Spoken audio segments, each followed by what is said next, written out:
İkinci yer, bəs birinci yer niyə olmadı? Çünki birinci yer tutmaqdan daha vacib iş gördüm ata. Birinci yerdən daha vacib nə ola bilər ki? Rəna hamıdan qabaq qaçırdı. Bir qız yıxıldı, tezdən arxaya qayıtdı və qıza kömək elədi. Ay qızım, yarış bitəndən sonra kömək eləyərdin də. Ata, hamı finişə doğru qaçırdı.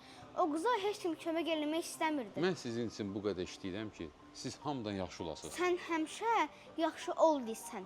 Amma yaxşı insan ol demirsən. Ay bala, mən bunları hamısını sizin yaxşılığınız üçün deyirəm. Sən hər dəfə məni başqası ilə müqayisə edəndə yaxşı olmaq istəmirəm. Özüm olmaqdan utanıram. Bugün Aysu ilə, sabah başqasına, mən haçan özüm sadəcə Rəna olacağam. Məncə Rəna yarışda ikinci oldu. Amma insanlıqda birinci oldu. Qızım, bağışla məni. Mən medalın üstündəki ikiyə baxdım, amma sənin ürəyivə baxma yadımdan çıxdı. İndi mənimlə fəxr edirsən ata? Canım qızım, bugün səninlə heç vaxt olmadığı kimi fəxr edirəm. Gəl bura. Keç, əyləş qızım.